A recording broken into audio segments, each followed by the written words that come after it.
Good morning guys, maligo kami dito sa banga pero hindi ako naligo kasi sobrang lamig ng tubig. Doon sa banga, dito sa banga, dito sa banga. Para makita yung banga, oh yan. Yung mga kasamaan ko natapos na sila paligo, ako nagpunas lang ko, naghugas lang ako. Kasi mag-almusal na kami, balik na kami sa binyo ng rodeo. Mga kasamaan ko natapos na sila maligo, ako naghugas lang kasi sobrang lamig ng tubig. Kasi ang tubig na yan galing sa taas ng bundok, tuloy-tuloy yung tubig, ang labas ng tubig yun, 24 hours yun. Maraming nag-iigib dyan, naglalaba, naliligo, kasi walang tigil yung tubod ng tubig na yan araw-araw. Umagasan to, tuloy-tuloy, 24 hours, walang patay, walang intro. Dito sa bundok. Saka sa tubig, maraming tubig. Hindi binibili ang tubig. Pero pag sa Saudi, Bansa, hindi ng tubig. Sa siyudad. Sa gilid ng bundok dyan maraming kahoy at saka may malaking falls na ang lakas ng tubig bumababa sa galing sa taas ng bundok. Sarap maligo, pero makamit.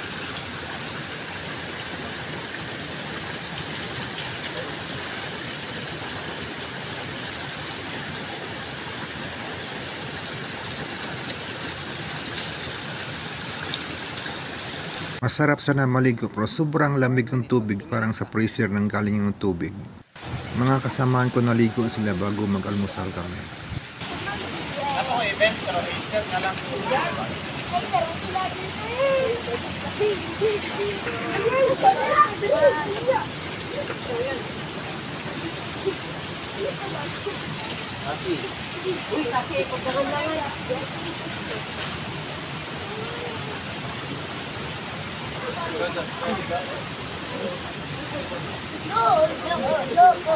Kita nyo yung daan, puro pababa lahat. Galing yun sa taas doon sa proper na Impasugong. Sa baba banda mayroong yun dyan swimming pool. Lahat ito madaanan mo na daan ito pababa lahat at saka puro kahoy pa. Kaya na service namin doon sa likod, doon kami mayroong lamisa, doon kami mag-almusal kasi nagluto na kami kanina ng almusal bago dinala namin dito. Maligo muna bago mag-almusal, tapos balik kami sa binyo ng rodeo kasi nanonood kami ng rodeo kahapon pa kami. Yan ang pangalan na banga.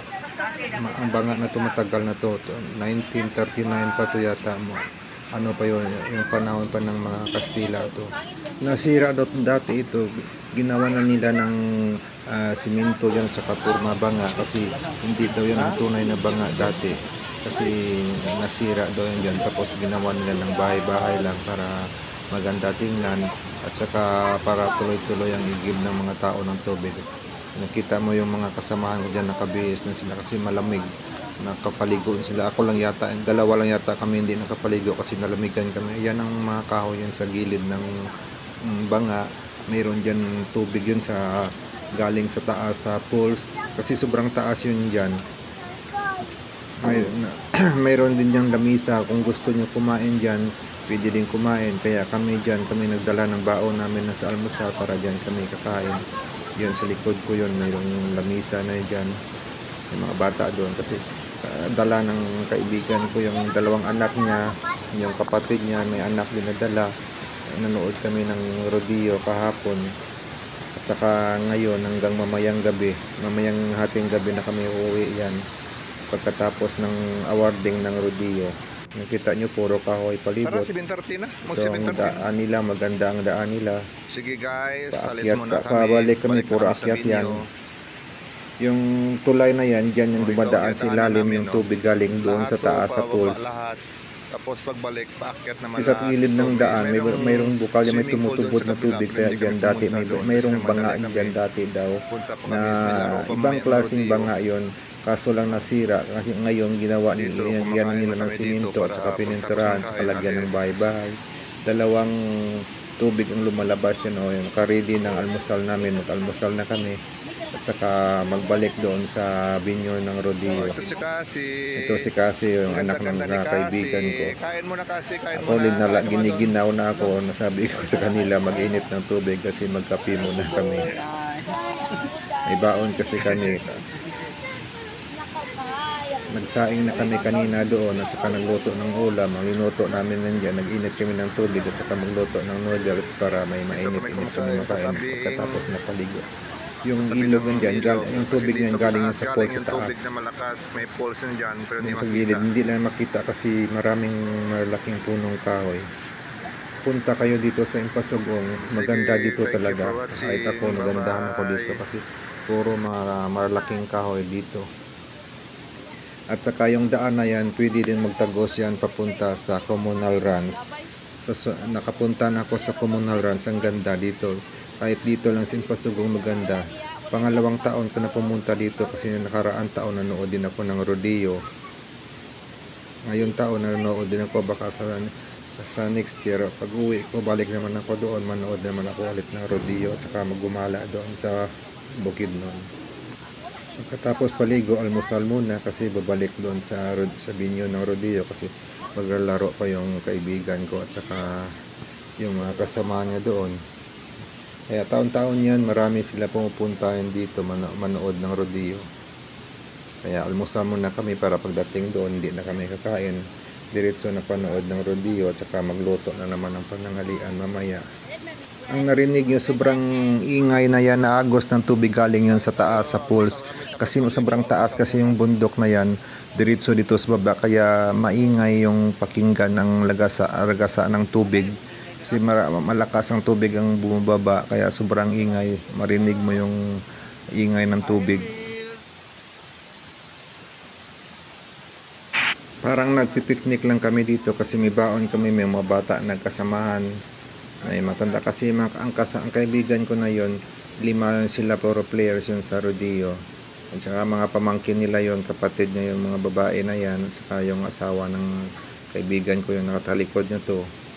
Kaya dami namin, ang saya namin kasi mayroon kaming kagabi natulog kami doon sa school kasi doon ang venue ng rodeo sa school. Kaya maaga pa kami na nagising at saka pumunta dito sa Banga. Taon-taon kasi ginaganap dito yung rodeo sa Impasugong kasi foundation, parang pista nila yata yon. Kinaselebrate nila yung araw ng Impasugong. Kaya tingnan nyo yung si Anthony naka pa ng towel, hindi pa nakabihis pero kumakain na. Hindi kami makaupo kasi yung simento dyan basa sa talsik ng tubig galing sa mataas na falls. Tingnan nyo, kumakain sila, sarap ng kain nila kasi giniginaw sila, nilalamig sila. Ako din nagkapil ako saka kumain ng tinapay at saka ng noodles. Almusal muna kami guys ha. Kasi giniginaw talaga ako. Hindi nga ako naligo. Sila, sarap naligo nila kasi sila sanay na sila dito sa Bukidnon na malamig dito sa lugar nila. Ako nanibago kasi ako. Enjoy talaga mga bata kasi mahilig din yung mga bata manood ng rodeo. Kasi saan sila magumana yung kasi ang papa nila at saka tioin nila at saka tiyain nila na players ng rodeo, kaya enjoy sila. Kaya bawat laro ng rodeo pumupunta yun sila, lalo pa kapag walang pasok, sasama talaga yun sila. Kung nandito kayo guys, ako sigurado maparami kayo kain sa lamig dito. Ang sarap kasi ng klima dito sa Impasugong, sobrang lamig talaga, lalo pa sa gabi, sobrang lamig talaga dito sa gabi kasi puro bundok ang paikot po, maraming mga kahoy paikot. Hello kasi.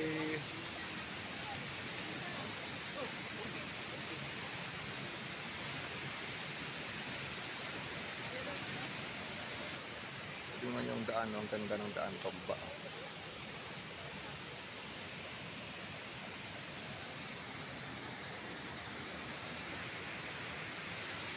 Hindi pa sila tapos mag-almusal, oh. Kanina pa yung kain nila. Dito itong environment na malamig, masarap kumain. Pagkatapos na maligo ng malamig na tubig, almusal.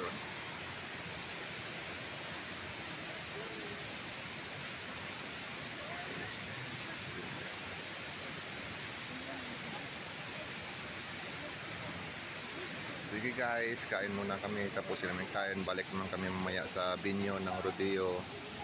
Mamaya naman ako ng video. Thank you for watching. Bye bye. Sana nagustuhan yung video ko dito sa Impasugong. Kung sino gusto pumunta dito, punta kayo dito sa next September para magpanood kayo ng rodeo. Sa hindi pa nakapalo sa akin, pakipalo nyo po ako, Pitcads, paki-like, paki-share sa mga video ko. Thank you, God bless!